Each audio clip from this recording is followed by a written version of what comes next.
Good afternoon, everyone. Any doubt from the last class? खुद के खिलाफ खुद की गवाही नहीं देंगे. हाँ,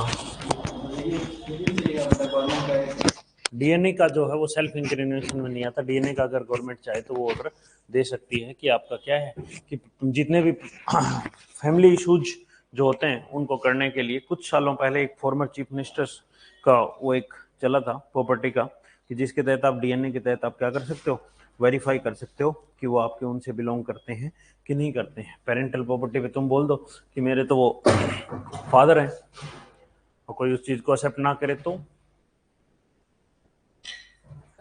हाँ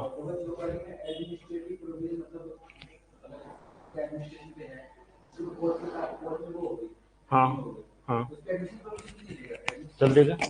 अगर आप कल को आईएएस और आपने मर्डर कर दिया तो आपके ऊपर आपका जेल भी होगी और आपको क्या है नौकरी से भी निकाला जाएगा. तो एडमिनिस्ट्रेटिव प्रोविजन में आपकी नौकरी का भी नुकसान और वो भी नुकसान, तो वो डबल जीओ पार्टी में नहीं आता.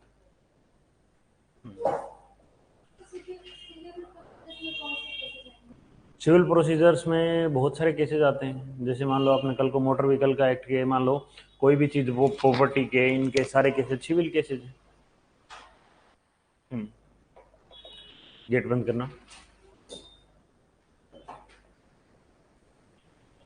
Now come to the article 20 and 21. ठीक है. कल क्लास नहीं हुई ना? कल मेरी हेल्थ थोड़ी ठीक नहीं था. आज भी मैं ऐसे ही आया हूँ, मैं चलो करवा देता हूँ आपको. आर्टिकल 20 और 20 हम कर चुके थे. Now come to the article 21, right to life. Most important article. पिछले सालों से यूपीएससी ने 3 बार इससे सवाल पूछा है. 2 बार प्री में पूछा है और 1 बार आपके मेंस में पूछा. ठीक है. Right to life, one of the most fundamental right to life. अब इस राइट टू लाइफ को समझेंगे पहले. ठीक है. कि सबसे पहली एक चीज है, no person shall be deprived of life और पर्सनल लिबर्टी. किसी भी पर्सन को आप डिप्राइव नहीं करेंगे. किस पे? No person shall be deprived of life और personal liberty except according to the procedure established by the law. Except the procedure established by the law. अब 4-5 टर्म्स हैं जो आपको हमेशा तंग करती हैं. ठीक है. 4-5 जो टर्म्स हैं जो आपको हमेशा तंग करेंगे इस चीज को लेकर के. नंबर 1, पहली जो टर्म्स इसको लेकर के बार बार आपको जो इस चीज पे आती है, पहली क्या है? Procedure established by law. Second one, due process of law. Third one क्या है? Equality before law.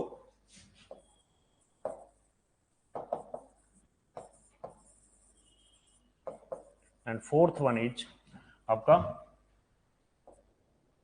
Equal protection of law.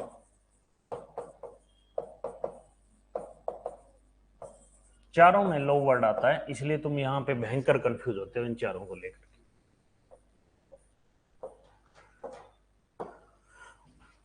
अब इन चीजों की बात करूं, equality before law. Equality before law comes under the article 14, part of article. करा चुका हूं. This is also part of article 14. Procedure established by law. Procedure established bye the law is part of article 21. Due process of law कहीं का part नहीं है. This is came from the American constitution. कहां से लिया गया? Article 14 जो deal करता है आपका equality before law and equal protection of law. ठीक है. Equality before law is a, करा चुका हूं, इज ए नेगेटिव कंसेप्ट. क्या कंसेप्ट है? Negative. Whereas the equal protection of law is a positive concept. अरे बताया है. And the equality before law is the British subject. कहां से लिया गया? ब्रिटिश लॉ से लिया गया. और ये कहां से लिया गया? यूएसए से. क्या इतनी कहानी समझ आई कि आपका equality before law and equal protection of law. Equality before law comes under the article 14 and equal protection of law comes under the article, that is the positive concept. One is positive concept, another is आपका negative concept. कैसे positive कैसे negative, मान बहुत समझाया मैंने पहले, लेकिन फिर भी एक बार दोबारा बता देता हूँ मोटा मोटा कि आपका इक्वलिटी बिफोर लॉ मतलब आपके लॉ की नजर में सारे के सारे बराबर हैं, ठीक है। Equal protection comes under the concept, किसके अंदर, इक्विटी का कंसेप्ट के तहत आता है। मान लो डिसेबल पर्सन है, अगर किसी की रेस करानी है, वन इज डिसेबल पर्सन, एक किसकी दोनों टांगे साबुत है, एक की टांगे बेचारों की साबुत नहीं है, अरे ठीक है डिसेबल्ड पर्सन है, क्या आप डिसेबल पर्सन को जिसकी दोनों टांगे साबुत हैं एक के बेचारे के नहीं है, तो उनको दोनों को बराबर दौड़ाओगे क्या है? तो किसी ना किसी चीज के लिए इक्वल, आपका डिसेबल पर्सन को आपको टाइमिंग ज्यादा दे करके या कोई ना कोई चीज आप क्या करोगे, उसको रिजर्व करके आप क्या करोगे, उस डिसेबल पर्सन को आप क्या करोगे, तो आप उसको उसकी कोई ना कोई आप उसकी सहायता करोगे किसी ना किसी तरीके से, जिसके तहत आपका क्या है, क्लासिफाई करोगे कि उनका कंपटीशन उन्हीं के अंदर हो और जो दूसरे बंदे हैं उनका कंपटीशन उनके अंदर हो। तो इक्वल प्रोटेक्शन ऑफ लॉ जहां पे क्या है, बात करता है कि रीजनल क्लासिफिकेशन इज गुड, जहां पे रीजनल क्लासिफिकेशन हो सकता है वहां पे हम क्या करेंगे, रीजनली क्लासिफाई करेंगे उन चीजों को भी। क्या इतनी बात समझ आई? ठीक है, now come to the main concept जो हमें आर्टिकल 21 के तहत डील करना है, that is procedure established by law comes under the article 21। This is taken from the law, कहां से लिया गया है, taken from the Japan, taken from the Japan. Procedure established by law is taken from the Japan and due process of law is a American concept. अब बात करें, मान लो इस ड्यू प्रोसेस ऑफ लॉ की बात करता हूं। ड्यू प्रोसेस ऑफ लॉ की बात करें तो आपका क्या है, ड्यू प्रोसेस ऑफ लॉ की बात करें तो जो यूएसए के अंदर ये कंसेप्ट यूएसए के सुप्रीम कोर्ट का है, किसका है, यूएसए का सुप्रीम कोर्ट का। यूएसए के अंदर जो लॉ बनाए जाते हैं वो दो लोग बनाते हैं, एक अपने यहाँ पे कौन बनाते हैं law, Lok Sabha and Rajya Sabha, parliament बनाता है अपने यहाँ पे, लोकसभा एंड राज्यसभा। तो वहां पे लोकसभा का नाम जो है वो आपका कांग्रेस बोलते हैं और जो राज्यसभा टाइप की बॉडी है उनका सीनेट है, ठीक है। सीनेट और कांग्रेस के बाद सबसे मोस्ट पावरफुल बॉडी वहां पे क्या है, सुप्रीम कोर्ट। वहां पे क्या है, सुप्रीम कोर्ट, क्योंकि सुप्रीम कोर्ट ऑफ यूएसए जो है उसको थर्ड आपका क्या बोला जाता है, third chamber of law making. तो लॉ मेकिंग में उनमें अनऑफिशियली बोला जाता है कि ये एक तरह से क्या है, थर्ड चैम्बर का काम कर रहा है, किसका, लॉ मेकिंग के लिए। तो उनको बोला जाता है कि यूएसए का जो सुप्रीम कोर्ट है वो आपका क्या है, that is the third, also known as the third chamber आपका किसका, आपका सुप्रीम कोर्ट का जो थर्ड, सुप्रीम कोर्ट को बोला जाता है कि आपका this is the third chamber आपका ऑफ लॉ मेकिंग प्रोसेस के तहत भैया, ठीक है। होता क्या है कि यहाँ पे आपका इन दोनों चीजों के अंदर आपकी बात करें, ड्यू प्रोसेस ऑफ लॉ और उसके अंदर देखो, ड्यू प्रोसेस ऑफ लॉ के अंदर मतलब क्या है कि आपका जो ये देखा जाएगा कि लॉ जो बना है वो किसी कॉम्पिटेंट अथॉरिटी के तहत बना है, किसके तहत बना है, कॉम्पिटेंट अथॉरिटी। कॉम्पिटेंट अथॉरिटी मतलब जैसे आपका लॉ बनाने का काम किसका, लेजिस्लेटिव बॉडी का, तो लॉ जो आया है वो आपका क्या, कॉम्पिटेटिव अथॉरिटी से है। सेकंड, लॉ जो बना है वो आपका क्या है, फेयर हो, जस्ट हो और रीजनेबल हो। लॉ क्या हो, फेयर हो, जस्ट हो और रीजनेबल हो, ठीक है। यूएसए के अंदर सुप्रीम कोर्ट बहुत ज्यादा पावरफुल है, तो वो आपका दोनों के दोनों आपका लॉ, एक होता है कि आपकी लेजिस्लेटिव बॉडीज ने लॉ बना दिया, उसके बाद लॉ की चीजें चेक करना कि वो लॉ जो बनाया गया वो सही अब चीजों से बनाया गया कि नहीं, उस लॉ को सही तरीके से फॉलो किया गया कि नहीं। एक होता है दूसरा कि आपका लॉ जो बना वो फेयर है कि, लॉ के ऊपर ही क्वेश्चन करना, that comes under the due process of law, ठीक है। कि मतलब यूएसए के अंदर सुप्रीम कोर्ट ये भी देख सकता है कि कॉम्पिटेंट अथॉरिटी ने बनाया, पहली बात। दूसरा, जो ये लॉ है ये रीजनेबल है कि नहीं, फेयर है कि नहीं, जस्ट है कि नहीं भी, ठीक है। ये अब दो चीजें हैं, one is procedure establish by law. Procedure establish of law जो है, इंडियन जो कॉन्स्टिट्यूशन की जब कॉन्स्टिट्यूएंट असेंबली की डिबेट चल रही थी तो इंडियन कॉन्स्टिट्यूएंट असेंबली के जो एडवाइजर थे कौन थे, बी.एन. राव। कौन थे, बी.एन. राव। बी.एन. राव जो थे वो पहले इंडिया भी आपका ड्यू प्रोसेस ऑफ लॉ लेने वाला था, लेकिन आपका क्या है इंडिया, और एक बात ये ध्यान रखना, due process of law Indian constitution में मेंशन नहीं है, इंडियन कॉन्स्टिट्यूशन में मेंशन नहीं है। इंडिया के कॉन्स्टिट्यूशन में आर्टिकल 1 में क्या मेंशन है, प्रोसीजर एस्टेब्लिश बाय लॉ। तो क्या हुआ, अपना जब अपने BN राव जो कॉन्स्टिट्यूशनल एडवाइजर थे, जब वो यूएसए गए, उन्होंने यूएसए के जजेज वगैरह से बात की, उन्होंने बोला कि आप जो है ड्यू प्रोसेस ऑफ लॉ मत लो, क्योंकि अनलिमिटेड पावर आपको क्या चली जाती है, कोर्ट के पास चली जाती है। आप प्रोसीजर स्टेबलाइज बाय लॉ, तो वहां से चेंज करके फाइनली आपका क्या हुआ, आपका प्रोसीजर स्टेबलाइज बाय लॉ हमने क्या ले लिया, कॉन्स्टिट्यूशन में डाला। ठीक है, अब दो चीजें होती हैं कि आपका अगर कोई चीज बैड लॉ बनता है, चाहे कोई भी बैड एडमिनिस्ट्रेटिव या एग्जीक्यूटिव एक्शन जो है, लॉ बनने के बाद कहां पे काम किसका है, एग्जीक्यूटिव और एडमिनिस्ट्रेटिव का। तो अगर कोई एडमिनिस्ट्रेटिव या एग्जीक्यूटिव एक्शन बैड तरीके से लिया जाता है, तो उसको सेव करता है कौन, आपका प्रोसीजर स्टेब्लिश बाय लॉ। और अगर आपका एडमिनिस्ट्रेटिव हो चाहे आपका लेजिस्लेटिव हो, लेजिस्लेटिव का भी सेव करता है आपका कौन सा, आपका ड्यू प्रोसेस ऑफ लॉ। नहीं समझ आया मेरे कहने का मतलब, लॉ बनाने का काम लेजिस्लेटिव बॉडी, ठीक है। अगर आपको लॉ चेक करना है कि ये लॉ सही बना है या गलत बना है, ये चेक आप किसमें, जब प्रोसीजर स्टेब्लिश बाय लॉ है, वो आप चेक नहीं कर सकते। सिर्फ आप ये देखोगे कि ये इस बॉडी के पास ये लॉ बना सकती थी, कॉम्पिटेंट अथॉरिटी है, इसने लॉ बनाया, प्लस आप जो लॉ को लागू करेंगे, एडमिनिस्ट्रेटिव और एग्जीक्यूटिव बॉडीज हैं, वो कितना कर रहे हैं, वो लॉ के द्वारा फॉलो हो रहे हैं कि नहीं हो रहे, ये सारा इसमें चेक होगा। ड्यू प्रोसेस ऑफ लॉ में आप ये भी चेक कर सकते हो कि ये जो लॉ बना है, ये फेयर है कि नहीं, रीजनेबल है कि नहीं, आप उनके ऊपर भी सवाल उठा सकते हो। क्या समझ आया, नहीं समझ आया है? अब मान लो मैं हूं पार्लियामेंट, मैं पार्लियामेंट को अधिकार है लॉ बनाने का, बनाते हैं। बाकी छोटे मोटे जो डेलीगेटेड लेजिस्लेशन होता है, जो आपका सपोर्ट करने के लिए बहुत सारे रूल्स वगैरह, वो कौन बनाती है, एग्जीक्यूटिव या एडमिनिस्ट्रेटिव बनाते हैं, और अप्लाई भी कौन करवाते हैं, आपकी एडमिनिस्ट्रेटिव यूनिट्स।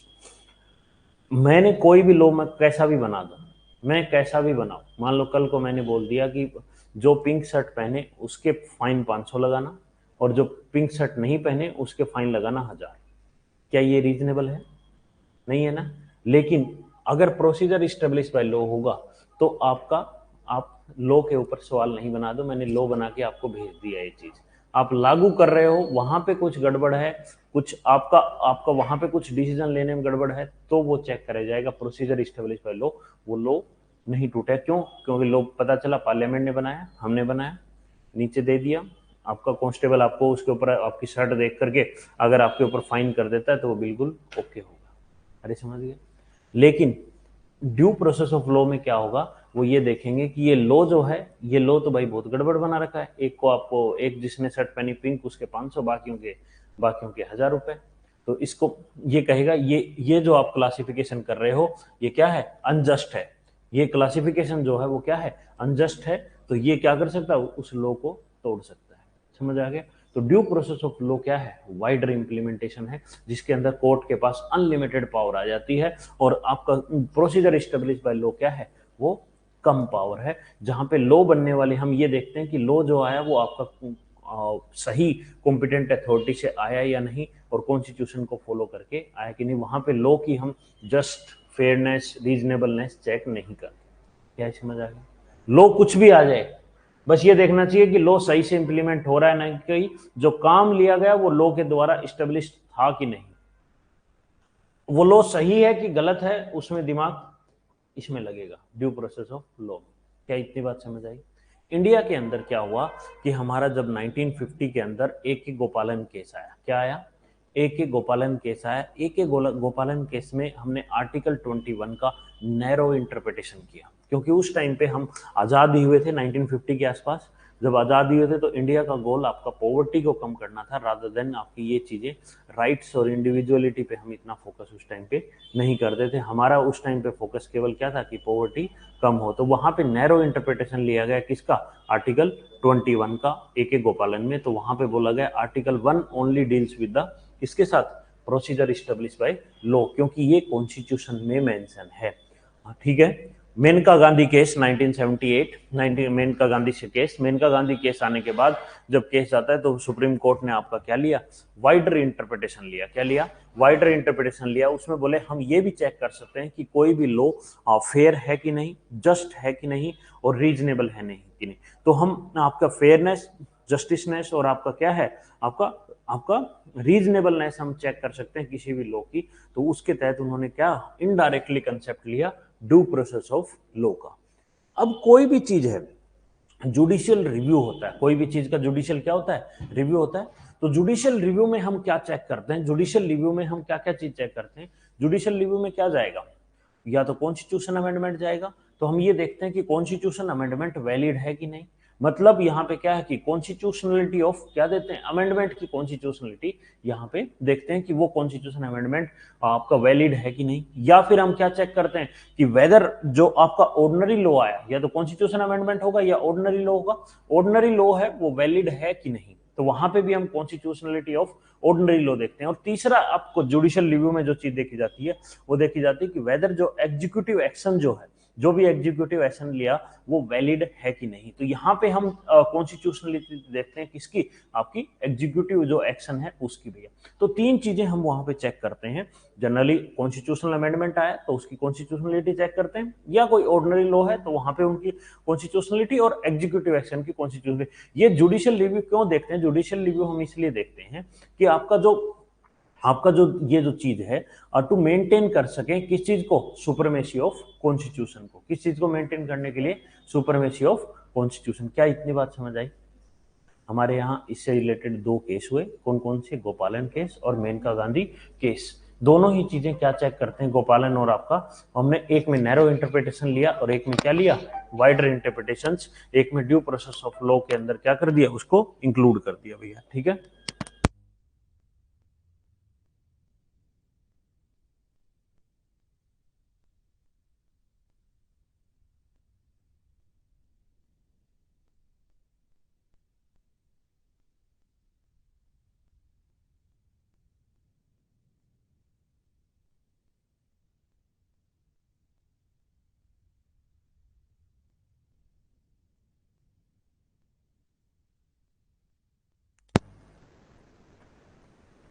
ठीक है, तो दो चीजें हमने यहाँ पे वाइडर इंटरप्रिटेशंस वगैरह सब कुछ लिया। क्या इतनी बात समझ आई।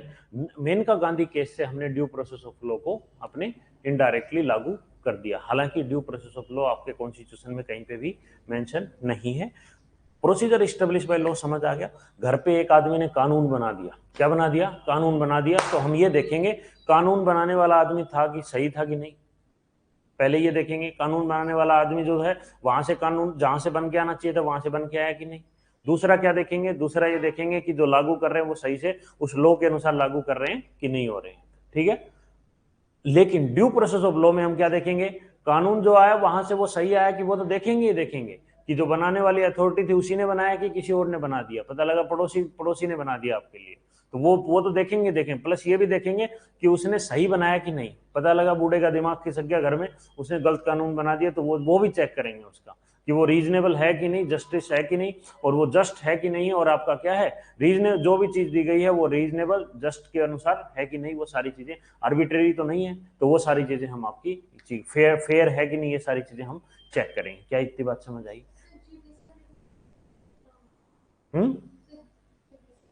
जुडिशियल रिव्यू में, जुडिशियल रिव्यू तो क्या है, कोई भी चीज का लॉ, जो भी लॉ आया उसका रिव्यू करते हैं। अब पहले रिव्यू करते थे किसके तहत, प्रोसीजर इस्टेब्लिश बाय लॉ के तहत, जिसके अंदर सिर्फ ये देखते थे कि जो बनाया है वो कॉम्पिटेंट अथॉरिटी ने बनाया कि नहीं।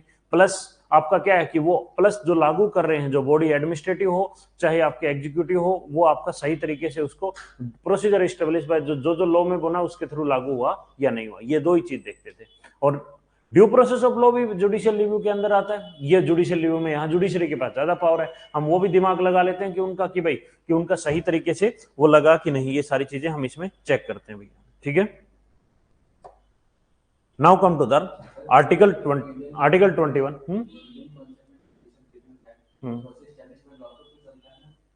इंडियन कॉन्स्टिट्यूशन के अंदर जुडिशियल रिव्यू जो चलता है, पहले एक गोपालन केस बिफोर मेनका गांधी, वो प्रोसीजर इस्टेब्लिश बाय लॉ चलता था, और अब जो चलता है किसके तहत चलता है, आपका ड्यू प्रोसेस ऑफ लॉ पे। अरे जुडिशरी तो देखेगी ये सारे काम, जुडिशरी के पास तो पावर है इन चीजों की। लिखो, लिखवा दूं कि नहीं लिखवाना, लिखो।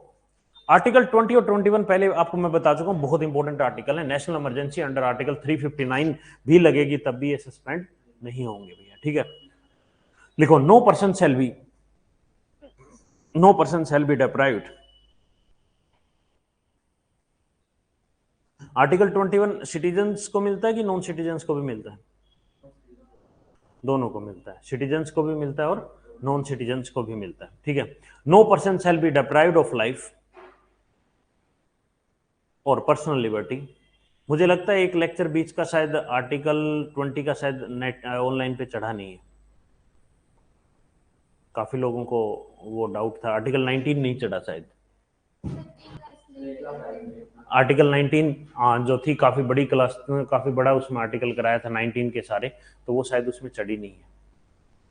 तो वो आप बात करना मैनेजमेंट से, वो जो भी है क्यों नहीं चढ़ी, क्या हुआ क्या नहीं। No person shall be deprived of life और personal liberty except according to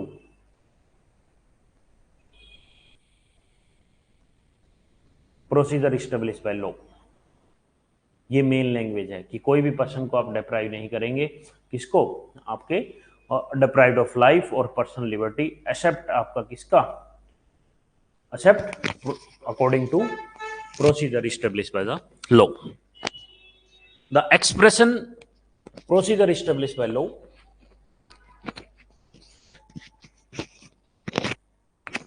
the expression procedure established by law has been inspired by Japanese constitution,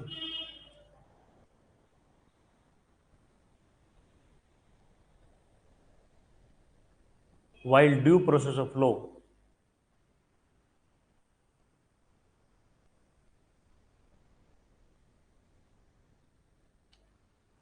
is an American expression,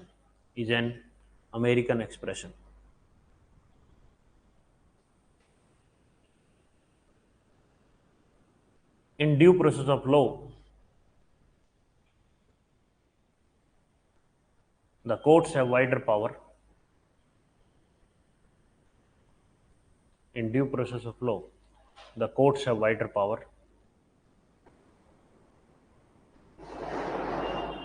Wider power of judicial review. Wider power of judicial review than the procedure established by law. क्या बिल्कुल सही बात है?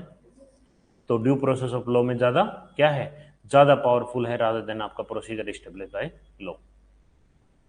Supreme Court in A K Gopalan case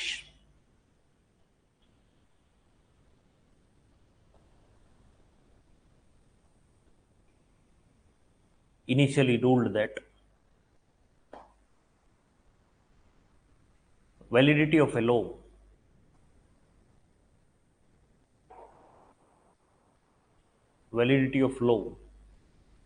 can be examined through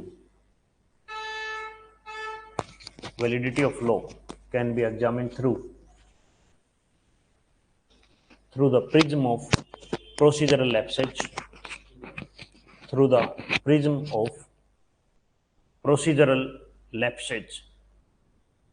तो जो भी चीज होगी हम प्रोसीजर के तहत देखेंगे। नोट द रीजनेबिलिटी, बट क्या लिखवाया,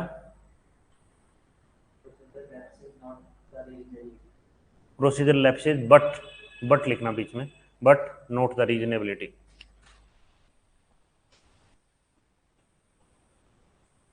Therefore, procedure established by law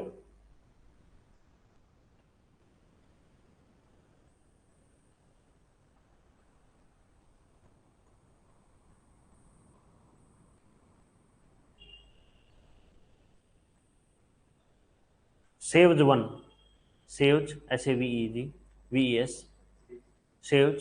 one from arbitrary executive action,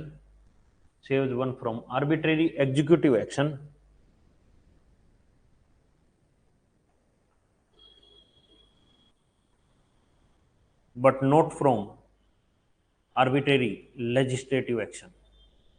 तो आर्बिट्रेरी एग्जीक्यूटिव एक्शन से तो आप सेव हो सकते हैं, लेकिन आर्बिट्रेरी लेजिस्लेटिव एक्शन से नहीं होगा प्रोसीजर एस्टेब्लिश बाय लॉ में।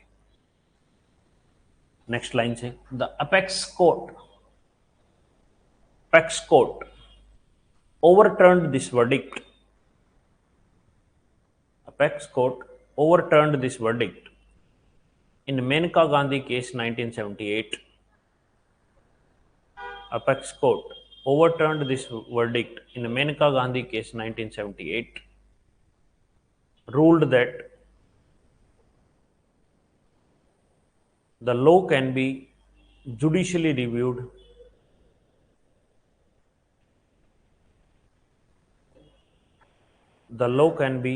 also judicially reviewed.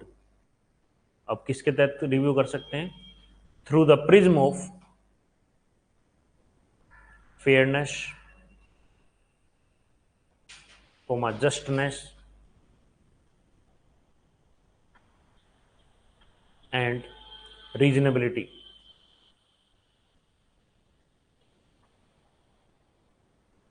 Therefore, it can save both from arbitrary and legislative action.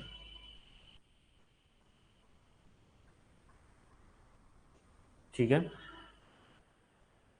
अरे ठीक है। आर्टिकल 21 जो है बहुत बड़ा है। आर्टिकल 121 में बहुत सारी चीज इंक्लूड हो रखी हैं। आर्टिकल 21 का मतलब केवल और केवल आपका लाइफ जीना नहीं है, एनिमल एग्जिस्टेंस नहीं है, केवल और केवल एनिमल एग्जिस्टेंस नहीं है, बहुत सारी चीज हम आपकी क्या है इसमें इंक्लूड कर रखी हैं। डिग्निटी के साथ जीना बहुत जरूरी है। अरे ठीक है, नेक्स्ट लाइन में लिखो, the supreme court observe that article 21 is the widest amplitude. जो राइट बोलो वो सब बचे हुए राइट इसके अंदर इंक्लूड कर दिए हैं। अरे ठीक है, article 21 is of widest amplitude.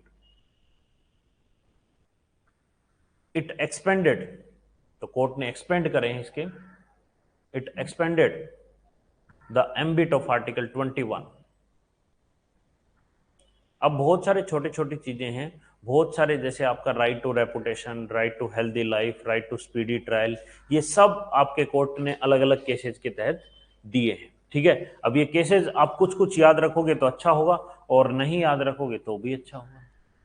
अरे ठीक है, लेकिन कुछ कुछ चीजें तो इसमें से जैसे मैं कुछ कुछ बताऊंगा आपको, वो याद रखोगे तो आपको मेंस में थोड़े गुड मार्क्स की तरफ लिखोगे तो आपको अच्छा मार्क्स मिलेगा। और उसका मतलब ये भी नहीं है कि नहीं लिखोगे तो हो भी सकता है बुरा भी मिल जाए। पीयूसीएल का एक केस था, पीयूसीएल पता है, People's Union for Civil liberty case. लिखो PUCL, People's Union for Civil liberty,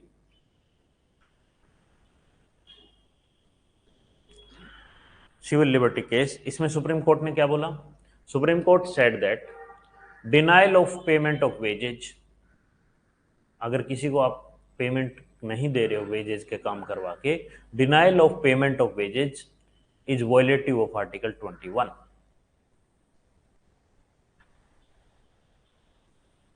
ठीक है, राइट टू लाइफ जो है वो इंक्लूड करता है right to speedy trial also. ये किस में आया था? हुसैन आरा खातून case, Hussain Ara Khatoon case.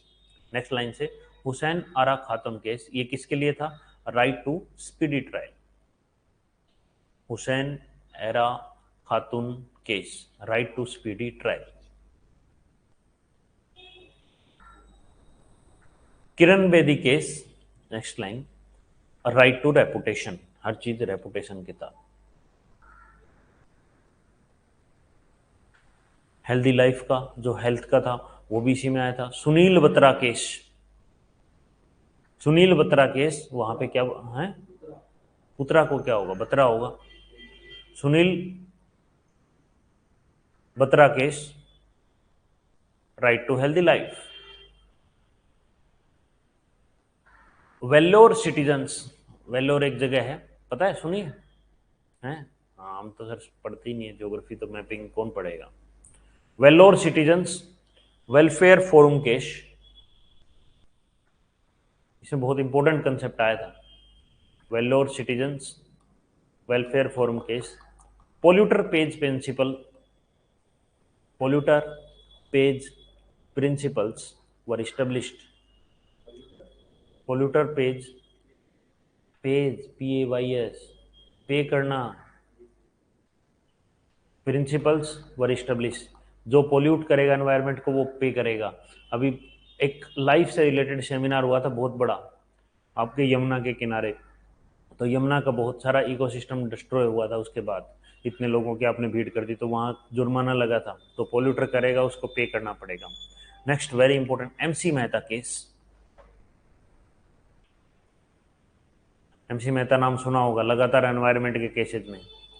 Apex court highlighted various aspect of Apex Court highlighted various aspects of clean environment as a part of right to life.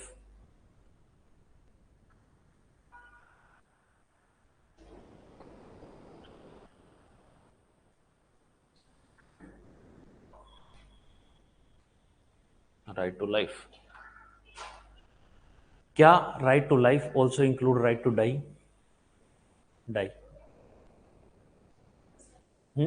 इसके बारे में बहुत सारे जजमेंट हैं, बहुत सारे जजमेंट हैं, बहुत सारी इसके अंदर क्या है, राइट टू डाई के अंदर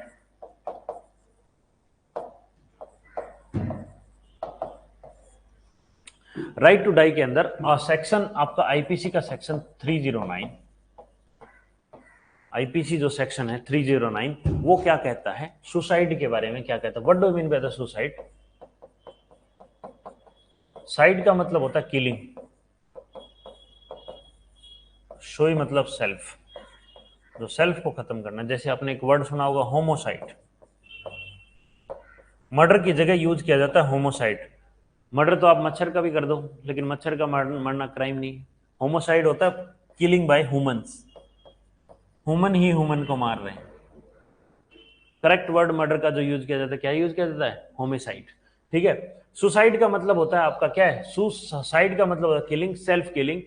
तो आईपीसी सेक्शन 309 है वो आपका क्या कहता है, वो कि सुसाइड जो है वो उसको क्या करता है, क्रिमिनलाइज करता है। क्या करता है? अगर आप सुसाइड करोगे और बच गए, क्या किया, बच गए, तो सजा का प्रावधान क्रिमिनलाइज का इसके तहत 1 ईयर तक का। लेकिन इसमें बहुत सारी चीजें डायल्यूट कर दी गई हैं। किसके बाद डायल्यूट कर दी? National Mental Care Health Act आया था। After the National Mental Health Care Act of 2017 के बाद बहुत सारी चीज डायल्यूट करी गई। हालांकि इसमें बहुत सारी चीजें मेंटल इलनेस के तहत लिया गया, वो मैं अभी बताऊंगा उसको।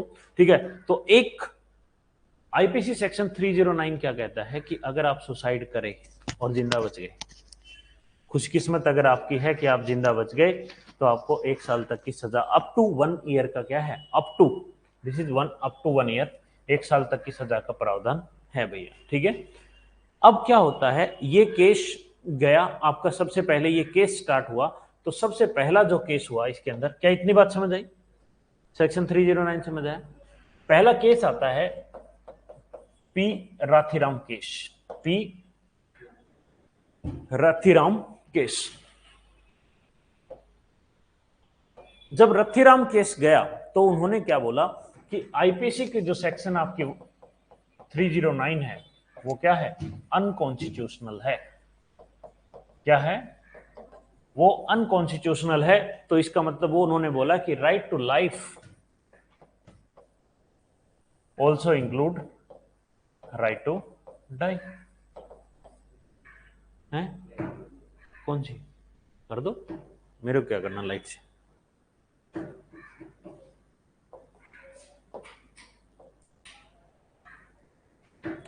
तो जब पी रथिराम केस गया पहली बार आपका सुप्रीम कोर्ट के पास, इस राइट टू डाई का, मैं राइट टू डाई पढ़ा रहा हूं, right to life also include right to die. ये मेरे सिलेबस का टॉपिक नहीं है, वैसे प्रीलिम्स का सिलेबस में इतना ज्यादा नहीं आएगा, लेकिन मेंस में बहुत पूछता है इसको। मेंस में पूछता है, कभी कभी मर्जी आए तो प्री में पूछ देगा। मैं तुम्हें कोई भी एस्पेक्ट छोड़ना नहीं चाहता। इसके बाद जब भी जो भी बुक आए वो मनाए उठा लेना, पढ़ लेना। फंडामेंटल राइट्स की क्यों मैं इतने स्लो और क्यों वो करवा रहा हूं, क्योंकि आपको एक एक चीज क्लियर हो जाए। कराने को मैं एक दिन में तुम्हें 3 घंटे क्लास लेकर के सारे फंडामेंटल राइट खत्म कर दूं। अगर लाइन बाय लाइन वैसे ही कराने हैं वो सिंपल वाले तो मैं करा ही दूंगा, लेकिन एक एक चीज क्रिस्टल के लिए तुम्हारे समझ में आए, एक एक राइट तुम्हारे दिमाग में बैठे कि कैसा भी सवाल आए वो क्या है उस टाइम पे वो देखो कि हाँ सर ने वहां पढ़ाया था, उस टाइम वहां क्लास में बैठ के पंखे ना देखो कि इतनी ट्यूबलाइट लगी है, इतने पंखे लगे हैं, पेपर में वो बना रहे हैं। ठीक है, तो पहला केस आपका आता है पी रथिराम केस आता है, उसके अंदर आपका क्या बोला गया है, सेक्शन जो 309 जो सुसाइड के साथ डील करता है वो बोल दिया गया कि आपका क्या है, अनकॉन्स्टिट्यूशनल है। तो अनकॉन्स्टिट्यूशनल इसका मतलब क्या है, आप मर सकते हो। तो right to life also include the आपका क्या, also include the right to die. अब क्या होता है कि आपका इसके बाद इसके बाद सेकंड जो चीज होती है, जो वहां पे सुप्रीम कोर्ट जो है वो डीक्रिमिनलाइज कर देते हैं किसको, आपको। तो यहां पे जो सेक्शन जो ये क्या हो जाता है, डीक्रिमिनलाइज कर दिया जाता है इसको। तो सेक्शन 309 आपका क्या हो जाता है, डीक्रिमिनलाइज कर दिया जाता है। क्यों, क्योंकि this comes with the conflict था किसके साथ, आर्टिकल 21 के साथ। क्योंकि आर्टिकल 21 डील कर रहा है राइट टू लाइफ। अरे ओ अकबर के अब्दुल रहीम खाना हिस्ट्री लिख रहे हो, समझ लो इसको, लिखने पे ध्यान है, लिखवा दूंगा। एक लाइन तुम लिखोगे, एक पेज मैं लिखूंगा 2 लाइन, वो समरी होगी, है ना। पिछले जब आर्टिकल 21 समझा रहा था, तुमने लिख दिया इतना पेज, मैं लिखवाया थोड़ा सा, सब चीज लिखवा दी उसमें। किसको देनी कॉपी? कल तो नेशनल फेस्टिवल भी खत्म हो गया, अब किसको दोगे? ठीक है, तो सेक्शन आपका पी रथिराम केस है वो डील करता है कि आपका क्या है कि सेक्शन 309 जो सुसाइड के साथ है वो क्या है, अनकॉन्स्टिट्यूशनल है। राइट टू लाइफ आपका क्या डील करता है, also deal with the right to die. क्यों, क्योंकि राइट टू लाइफ आपका आर्टिकल 21 का पार्ट है। तो उस इसीलिए इसके अंदर जो बोल रखा था कि सुसाइड नहीं कर सकते, ये बोला कि मैं कर सकता हूं क्योंकि मैं तो राइट टू 21 में, तो right to life also include right to die. तो बोला कॉन्ट्रवीन करे, तो सुप्रीम कोर्ट ने भी इसको क्या कर दिया, अनकॉन्स्टिट्यूशनल 309 को क्या कर दिया, अनकॉन्स्टिट्यूशनल और डीक्रिमिनलाइज कर दिया कि भाई मरना चाहो तो मर जाओ। ठीक है, अरे ठीक है। इसी के तहत एक लेडी को अक्यूज किया गया, किसको, एक लेडी थे, ठीक है, और लेडी को अक्यूज किया गया किसको, ऑफ अवेटिंग सुसाइड। जैसे सुशांत सिंह राजपूत केस में उनको, जो उनकी गर्लफ्रेंड थे उनको क्या पकड़ रहे थे, अरे पकड़ रहे थे ना, कि उसने उकसाया उसको सुसाइड करने के लिए। तो कोई आदमी अगर सुसाइड कर रहा है उसको अबेटमेंट वो करने पे, तो अगर somebody अगर try to creating situation to commit suicide, तो मान लो कोई बंदा, आप लोग सुसाइड करना चाह रहे हो, मैं आपको उकसा दूं, उसी तरह एक लेडी जो थी वो उसको अक्यूज कर दिया कि तूने उस बंदे को सुसाइड करने के लिए क्या किया है, आपने उकसाया। वो कहे भाई मैं तो क्यों उकसाऊंगी, वो तो अपना फंडामेंटल राइट पर जो कर रहा था 21 के तहत, मैंने तो उसको मदद करी है फंडामेंटल राइट पढ़ाने के लिए। तो इसीलिए जब सेकंड जो केस गया इसके बाद, सेकंड जो केस है ज्ञान Kaur versus state of Punjab,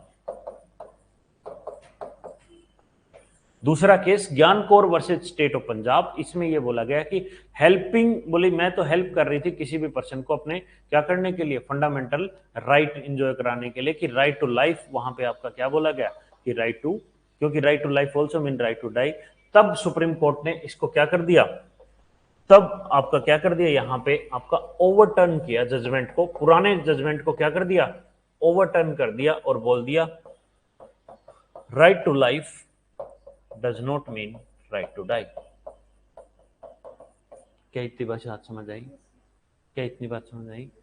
उसी केस को अपने को क्या कर दिया, ओवरटर्न कर दिया अपने जजमेंट को, ज्ञान Kaur versus state of Punjab, जहां पे वो अपने वो हेल्प कर रहे थे किसी पर्सन को उसका फंडामेंटल राइट एंजॉय कराने के लिए, कि सुसाइड में उसकी मदद करना है। ठीक है, तो right to life does not include यहाँ पे right to die. Next case आता है इसके बाद, very very important case by the name of Aruna Shanbaug case.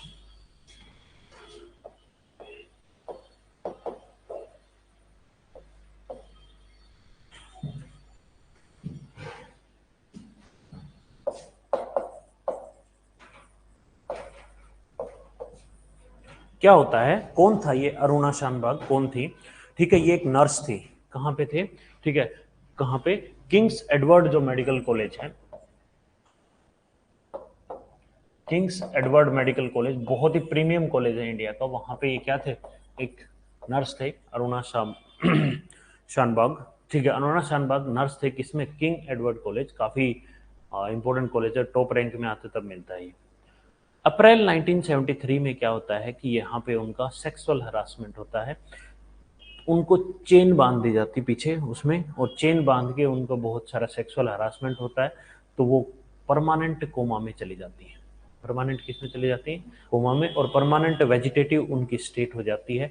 और वो वेजिटेटिव स्टेट मतलब वेंटिलेटर पे होते हैं, एक्सटर्नल सपोर्ट के तहत वो सारे की सारी चीजें चल रही होती हैं भैया, ठीक है।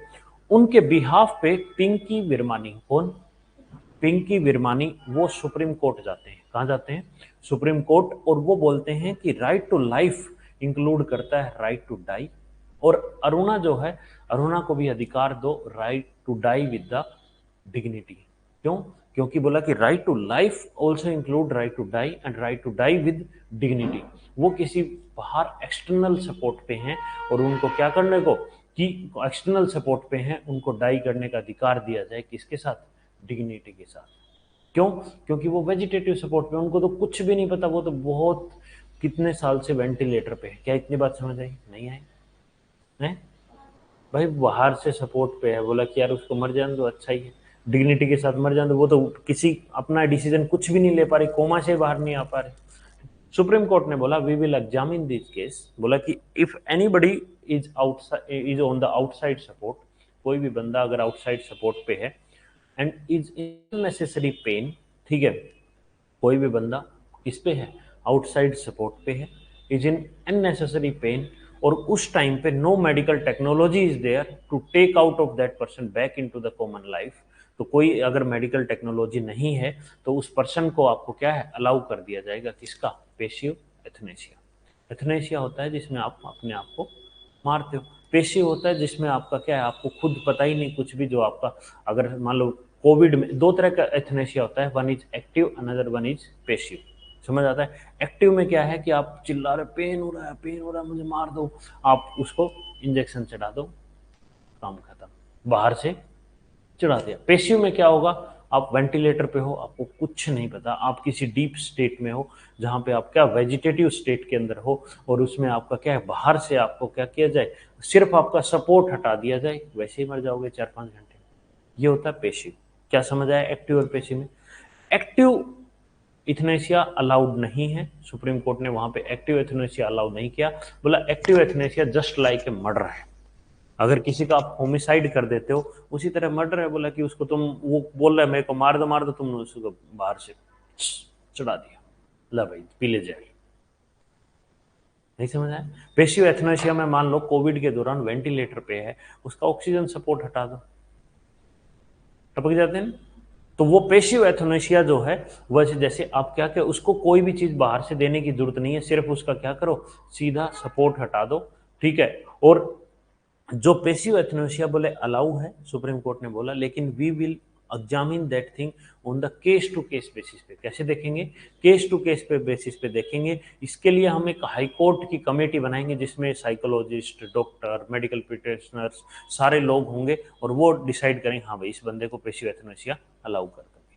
क्या इतनी बात समझ आएगी, ठीक है। तो ये पेशिव एथनेसिया का जो केस आया था, किसमें आया था, पिंकी विरमानी जो केस था, और पिंकी विरमानी जो मूव करे थे उन्होंने, अरुणा शाहबाग, आपका शानबाग जो केस था, इसके अंदर। क्या इतनी बात समझ आई, जिसमें उनका आपका क्या था कि बोला कि आपका दो तरह का एथनेसिया, पेशिव और एक्टिव, क्योंकि right to life include also right to die, not only die, right to die with dignity, with dignity. तो उस डिग्निटी में भाई अच्छे से मरने का अधिकार है ना मेरे को, शांति से, मैं तड़पूं क्यों, अरे ठीक है।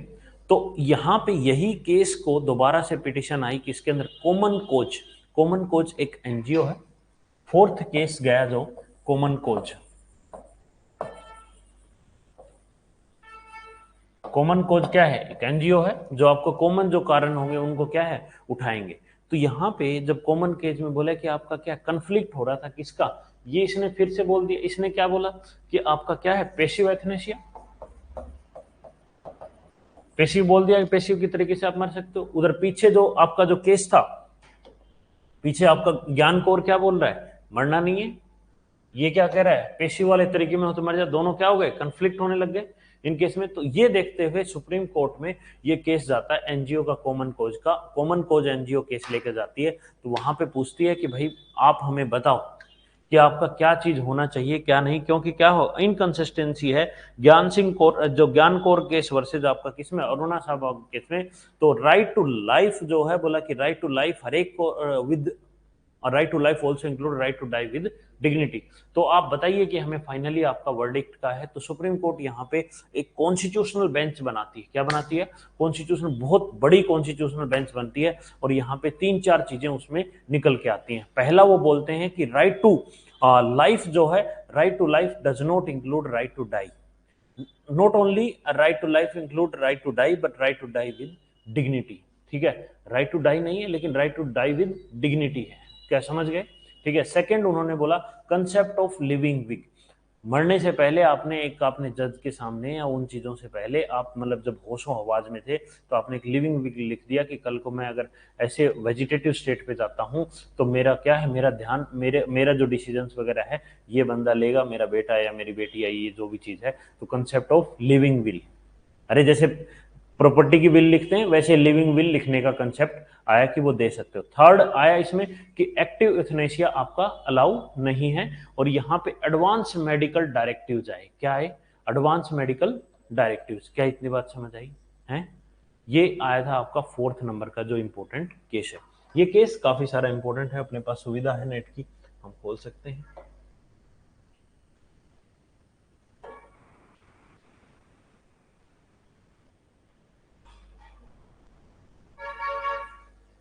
चल रहा है नेट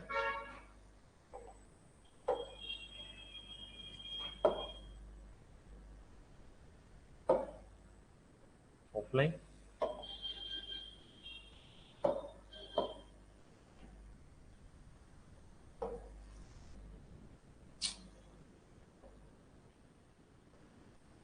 नेट नहीं चल रहा आपके यहाँ।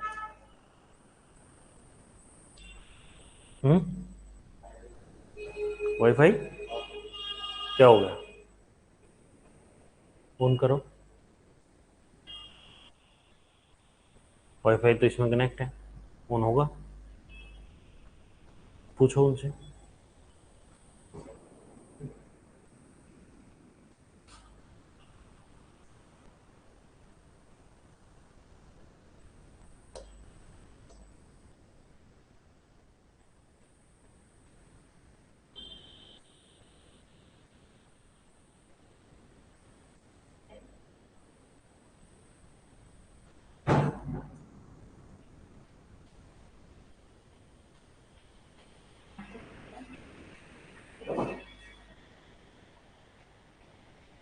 इसका इस बोर्ड में अभी तक तो सोचा नहीं, अभी अभी चल पड़ा है। ठीक है, हाँ। हो जाता है।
देखो केस दिखा, कॉमन कॉज वर्सेज आपका यूनियन ऑफ इंडिया जजमेंट। क्या जजमेंट दिख रहा है? ठीक है। अब इसी जजमेंट में देखो पिटिशनर कौन है, कॉमन कॉज। पहला केस, सारे केसेस की क्या बनाई गई, समरी बना दिया गया। इस केस के अंदर पहला केस रथिनाम, रथिनाम दिखा, अरे रथिनाम केस, जहां पे क्वेश्चन आपका अनकॉन्स्टिट्यूशनलिटी ऑफ सेक्शन 309, अरे क्या सही पढ़ाया। सेकंड ज्ञान कौर वर्सेस, जहां पे क्वेश्चन कॉन्स्टिट्यूशनलिटी ऑफ सेक्शन आपका देखा गया आईपीसी की, ठीक है।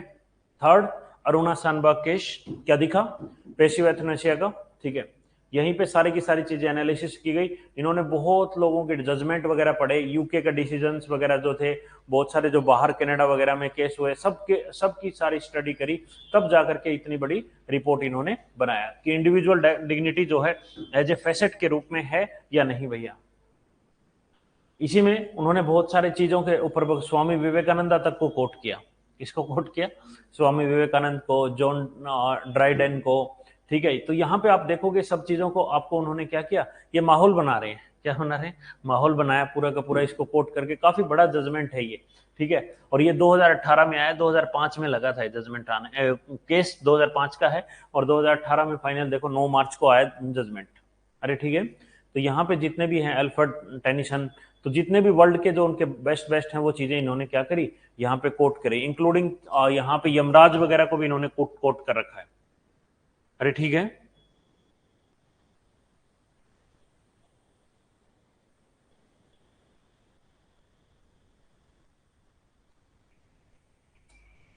तो जब कुछ कुछ चीजें आप समझोगे तो उन चीजों को सारा का सारा, अब यहाँ पे राइट टू प्राइवेसी जो खड़क सिंह जो केस था, और गोविंद मध्य प्रदेश केस, यहाँ पे इन सारी चीजों को भी लिया। राइट टू प्राइवेसी हम करेंगे, that right to privacy is also part of fundamental rights. Fundamental right में भी आपका राइट टू लाइफ का पार्ट है।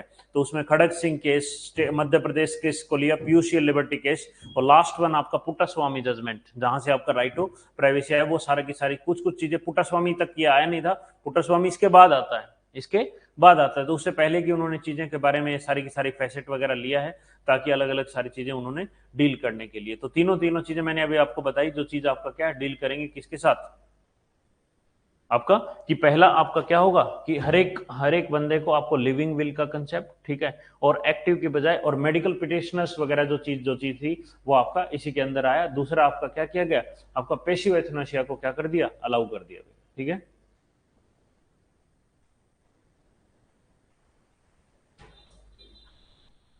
ये रथिराम केस था पहले का उनका पुराना, अरे ठीक है, जो बैकग्राउंड में लिया गया, ठीक है।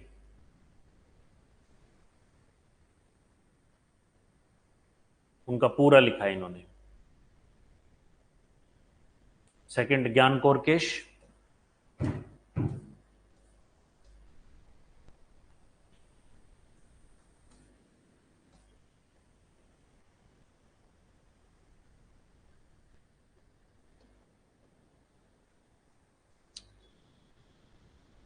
अनुना शानबाग केस, पैथिनाशिया के लिए।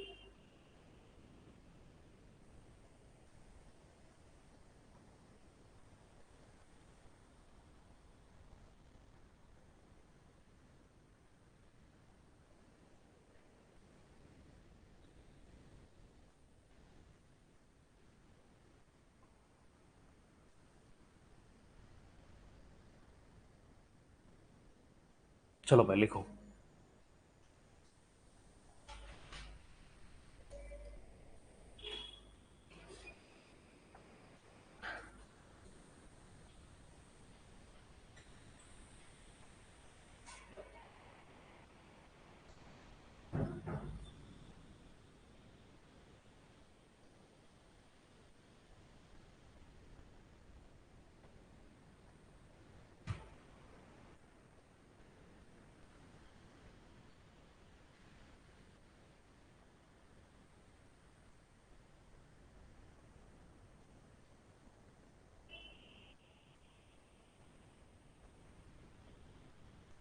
नेक्स्ट लिखो, right to die, right to die में लिखेंगे IPC 309,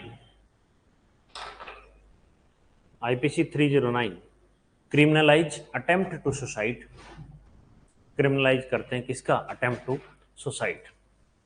right to die, right to die, right to die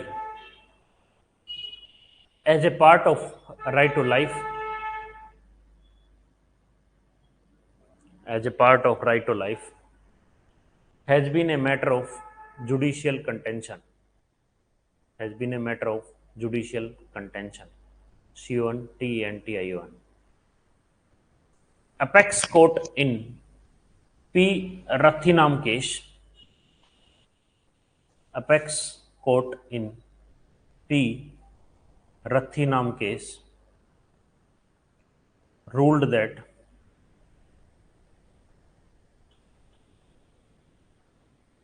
right to life includes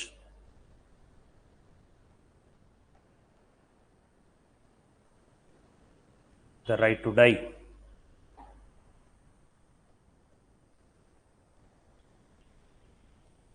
Therefore, IPC section 309,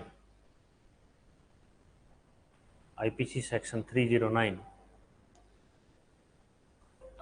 criminalizes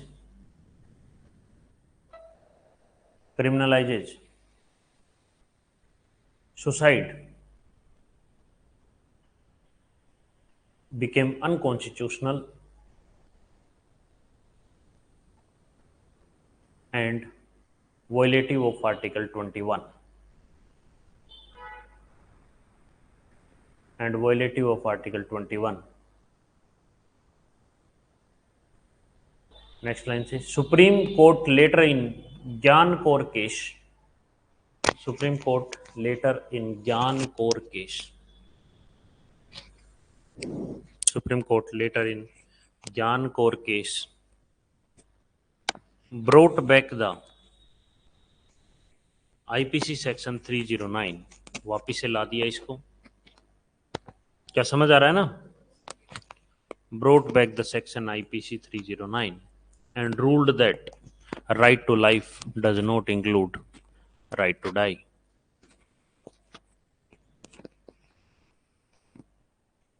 अलग अलग पेन यूज कर लिया करो, एक ही पेन पूरी कॉपी में घसीट दिया।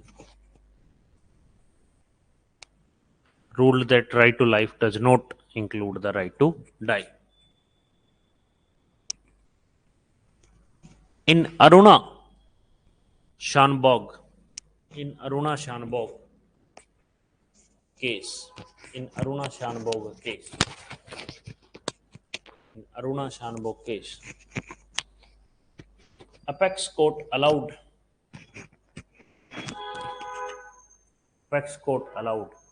passive euthanasia, passive euthanasia, EUTHANASIA,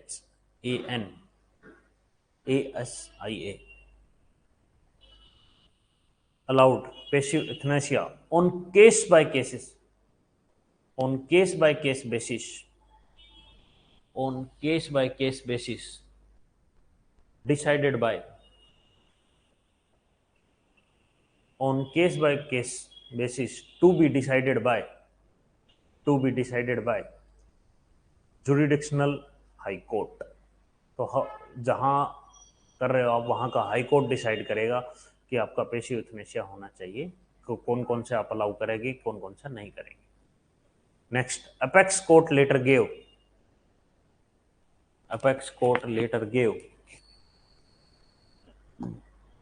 ए कंक्लूसिव वर्डिक्ट,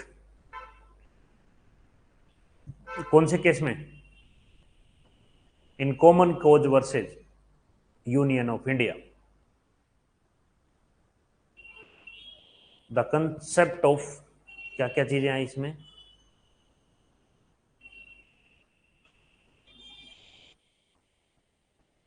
पहला, the concept of advance medical directive, तो इस एडवांस मेडिकल डायरेक्टिव्स आए भैया, क्या है? Advance medical, concept of advance medical directive was brought. तो पहले आए advance medical directive. Second, the apex court declared that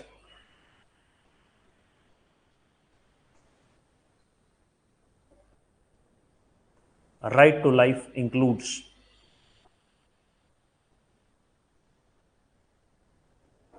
right to die with dignity. तो आपका राइट टू लाइफ इंक्लूड करता है right to life with die with dignity. Active euthanasia, active euthanasia, third line, active euthanasia can not be allowed. क्यों allow नहीं कर सकते? As it is equal to homicide. जो murder आप करते हो ना उसके बराबर है, as it is equal to homicide. अब कोई सवाल पूछ ले यूपीएससी में, जनरली मेंस वेंस में आते हैं, जहां पर आपको पॉजिटिव और नेगेटिव लिखने होते हैं इथनेशिया के, तो क्या पॉजिटिव होंगे आपके पैसिव इथनेशिया के? एक्टिव तो बंद हो गए, पैसिव के क्या फायदे होंगे, क्या नुकसान होंगे?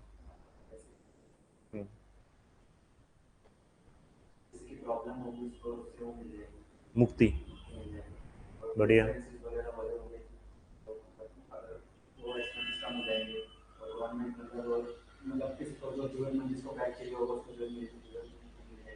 नेगेटिव क्या होगा?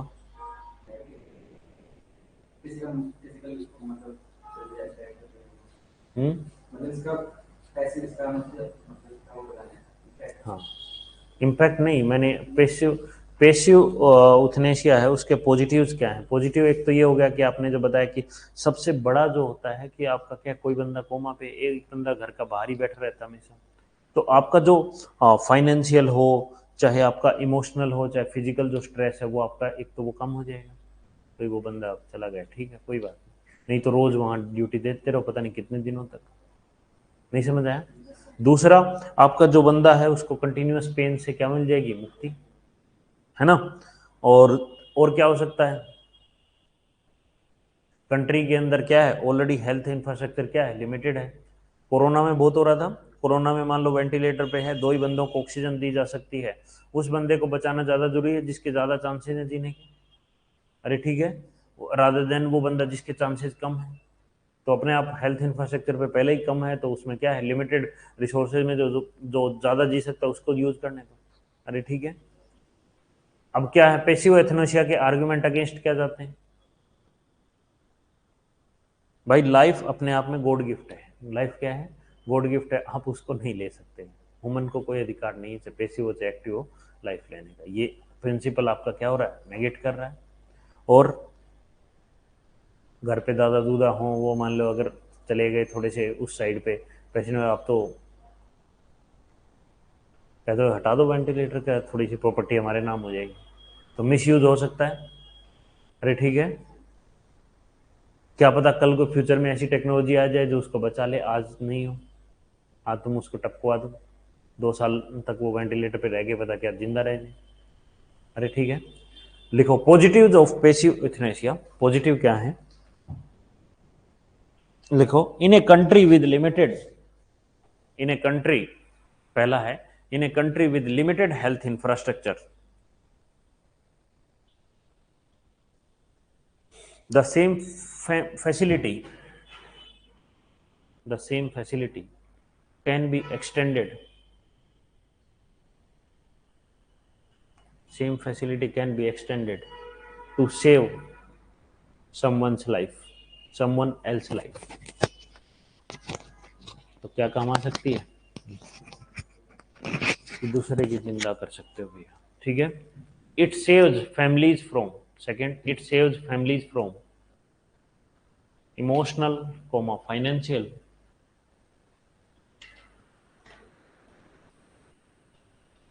and physical stress.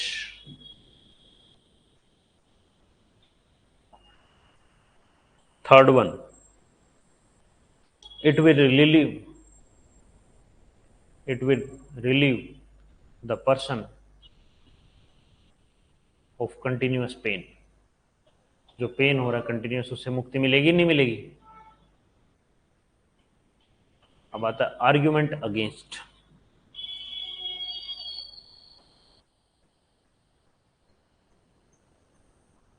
Argument against में number 1, sanctity of life, SANCTITY, sanctity of life gets diluted. जो सेंटिटी है लाइफ की वो क्या हो जाती है, डाइल्यूट हो जाती है। Second, it is prone to misuse, it is prone to misuse. Third, no one can predict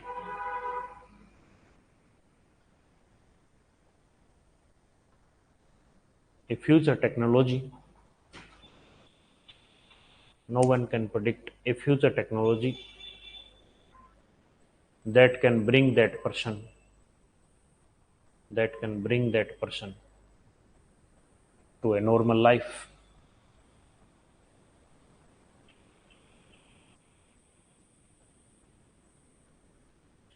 ठीक है भाई लोगों, क्या इतनी बात समझ आई? अब क्या हुआ कि इसी सुसाइड को डिक्रिमिनलाइज कर दिया गया। अब आपका धीरे धीरे अभी क्या है, नेशनल जो मेंटल हेल्थ केयर एक्ट आया 2017 का, मैं शुरू में बात कर रहा था, तो उसने क्या किया, धीरे धीरे आपके बहुत सारे जो सेक्शंस थे 309 के, कि बोला कि कोई भी आपका पर्सन अगर ट्राई करता है तो उस बंदे को ट्रीट करो कि वो बंदा डिप्रेशन का शिकार है। अरे ठीक है, एक कॉन्ट्रेरी जो ओपिनियन है वो भी आपको रखनी चाहिए भाई। अरे ठीक है, तो 309 को बहुत सारा हमने क्या कर दिया, डाइल्यूट कर दिया है। क्या बात समझ आई? लिखो, decriminalisation of suicide.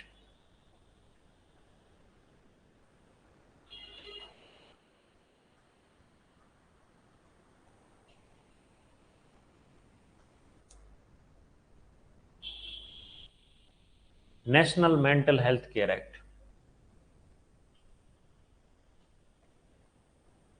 diluted the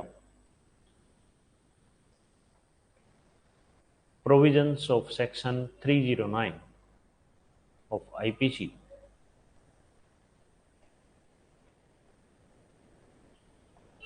to a large extent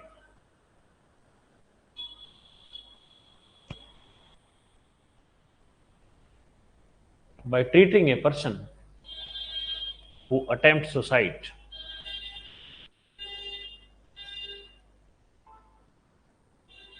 as suffering from depression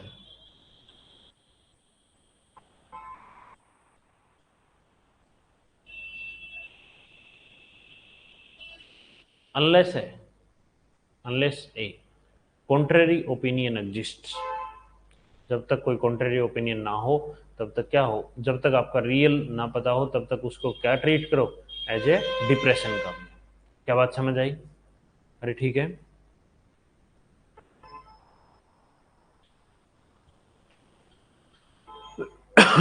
bracket में लिखो, ब्रैकेट में इफ कॉन्ट्रेरी ओपिनियन एग्जिस्ट का मतलब क्या है, if one immolates, if one immolates, I double M O L A T E S, immolates one self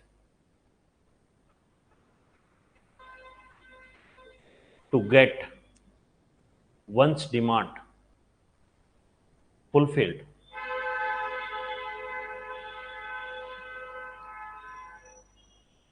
then it is a criminal offense, then it is a criminal offense। तो इसी तरह से जैसे 309 आपके कॉन्स्टिट्यूशन में exist करता है, आपके आईपीसी, सॉरी कॉन्स्टिट्यूशन नहीं, आपके आईपीसी में अभी भी एग्जिस्ट करता है। अरे ठीक है, आईपीसी में अभी भी आपका 309 एग्जिस्ट करता है, लेकिन बहुत एक्सटेंट तक हमने क्या कर दिया, उसको डाइल्यूट कर दिया, वो कर दिया। उसी तरह से सेक्शन 377 है, सुना है? अरे सेक्शन 377 वो भी एग्जिस्ट करता है, लेकिन उसमें भी बहुत सारी चीजें क्या कर दी हमने, डाइल्यूट कर दी।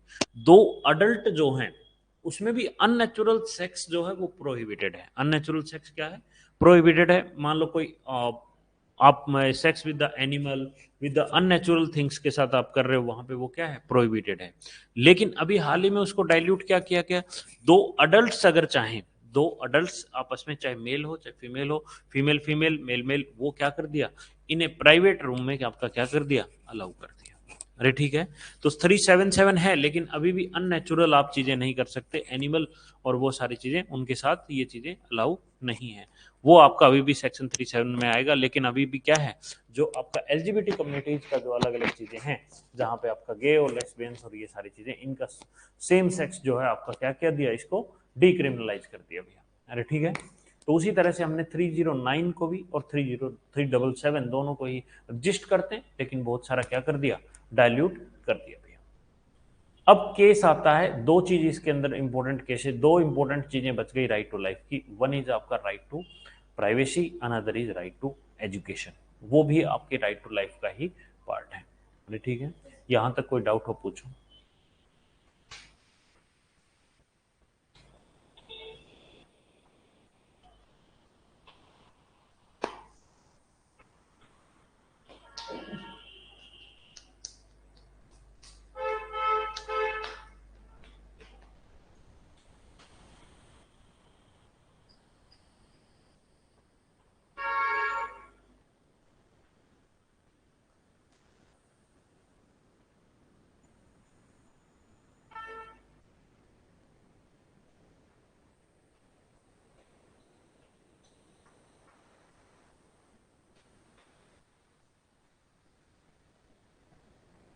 क्या सारे केसेस वगैरह समझ आ गए? कोई डाउट किसी प्रकार का है?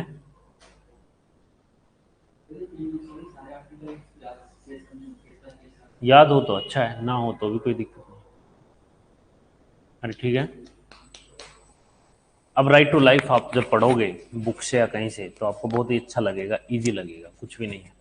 अरे ठीक है, ये मेंस का बहुत सारी चीज़ें इसमें करवाई हैं। ठीक है, अब नेक्स्ट जो है राइट टू प्राइवेसी और राइट टू एजुकेशन, हेडिंग डालेंगे राइट टू प्राइवेसी। वो भी 21 के ही पार्ट हैं, तो वो मैं करा दूंगा। ठीक है, नेक्स्ट क्लास कल मैं नहीं आऊँगा। ठीक है, तो देखते हैं कल कि आपका सर कंटिन्यू करेंगे या कोई और करता है, देखते हैं। तो day after tomorrow I will try to be there. ठीक है, तो आज इतना ही करते हैं। राइट टू लाइफ में दो छोटे से बच्चे हैं, वो ख़त्म कर देंगे। फिर उसके बाद 22, 23, 24 मैं तीनों इकट्ठे करा दूँगा। बहुत सिंपल सिंपल आर्टिकल है। 22 भी बहुत सिंपल है, 23, 24 तो बहुत ही सिंपल है। अरे ठीक है, अगले में हम कोशिश करेंगे कि आर्टिकल 25 तक कंप्लीट कर लें। कहाँ तक? आर्टिकल 25 तक कंप्लीट करने का पूरा कोशिश करेंगे। अरे ठीक है, ओके।